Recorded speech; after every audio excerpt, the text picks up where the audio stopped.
ஒரு வழியாக இந்தியாவில் 5 மாநில சட்டசபைக்கான தேர்தல் நடந்து முடிஞ்சிச்சு. அதாவது இந்தியாவில் இந்த 5 மாநிலத்துக்கான சட்டசபை தேர்தல் நடந்துச்சு.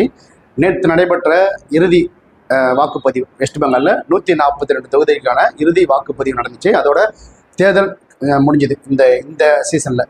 இப்போது இந்த வெஸ்ட் பெங்காலில் வாக்குப்பதிவு முடிந்த பிறகு இந்த 5 மாநில சட்டசபை தேர்தலுக்கும் சேர்த்து ஒரு வாக்குப்பதிவு எக்ஸிட் போல் வெளியிட்டாங்க சில ஊடகங்கள்.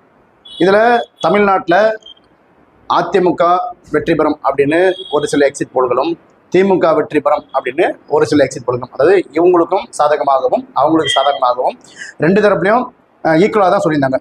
ஒரு 4 கருத்து கணிப்பில் திமுகவும், ஒரு 3 கருத்து கணிப்பில் அதிமுக தான் வின் பண்ணோம் அப்படின்ற மாதிரி ஒரு எக்ஸிட் போல் கருத்து கணிப்பு வந்துச்சு. இதில் ஒரு பியூட்டி என்னன்னா, தாவேக்காவும் ஒரு கருத்து கணிப்பில் தாவேக்கா வெற்றி பெறும் 88லேருந்து 120 சீட் வரைக்கும் தாவேக்கா வெற்றி பெறும் அப்படின்னு விஜய்க்கும் ஒரு சப்போர்ட்டான ஒரு கருத்து கணிப்பு எக்ஸிட் போல் வந்துச்சு. அதே போல் பாண்டிச்சேரியை பொறுத்த வரைக்கும் அங்கே என்ஆர் காங்கிரஸ் கூட்டணி தான் ஆட்சி அமைக்கும் சொல்லிட்டு எல்லா கருத்து கணிப்புமே அவங்களுக்கு ஃபேவராக தான் இருக்குது. ஸோ அங்கே என்ஆர் காங்கிரஸ் ஆட்சி அமைக்கும் அப்படின்றது உறுதியாக சொல்கிறாங்க. கேரளாவை பொறுத்த வரைக்கும் இந்த முறை ஆட்சி மாற்றம் கண்டிப்பாக இருக்கும் அப்படின்னு சொல்லப்படுது. அங்கே காங்கிரஸ் கட்டாயம் வெற்றி பெறும், பினராயி விஜயன் இந்த முறை தோற்பது உறுதி அப்படின்றது ஒரு எக்ஸிட் போல் தான் கேரளாவில் வந்திருக்கு. அதே சமயம் பாஜக அங்கே கணிசமான இடங்களை வெற்றி பெறும் அப்படின்னும் அந்த எக்ஸிட் போல் சொல்லுது. அசாமை பொறுத்த வரைக்கும் அங்கே ஆளும் பாஜக அரசு மீண்டும் ஆட்சி தக்க வைக்குது. அங்கே பாஜக கண்டிப்பாக வெற்றி பெற்றும் அப்படின்னு தான் எல்லா எக்ஸிட் போலுமே சொல்லுது. எல்லா எக்ஸிட் போலுமே பாஜகவுக்கு ஆதரவான அந்த வெளிப்பாடு தான் சொல்லியிருக்காங்க.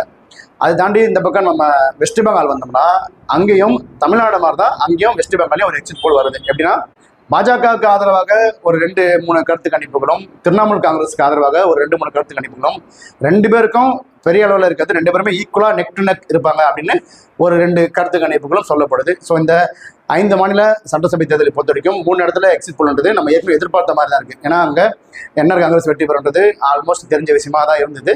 அதே போல் கேரளாவில் ஆட்சி மாற்றம் உறுதியாக இருக்குது. அது காங்கிரஸ் அங்கே வெற்றி பெறதுக்கு வாய்ப்பு இருக்குது. அசாமை பொறுத்த வரைக்கும் ஹேமந்த் பிஸ்வாஸ் அங்கே சிறப்பான முதலமைச்சராக இருக்காரு. அதனால் அவருக்கு அந்த மக்கள் ஆதரவு அதிகமாக இருக்கனால அங்கே அவர் வெற்றி பெறத்துக்கு சொல்லியிருக்கு. இப்போது தமிழ்நாடும் வெஸ்ட் பெங்காலும் தான் யாருக்கு இந்த ஆட்சி போகும் அப்படின்றது ஒரு கேள்விக்குறியாகவே இருக்குது. ஒரு பக்கம் இவங்களுக்கு ஆளுங்கட்சிக்கு தான் சாதகமாக இருக்குமா, இல்லை எதிர்கட்சிகள் சாதகமாக இருக்குமான்ற தான் எக்ஸிட் போல் சொல்லுது.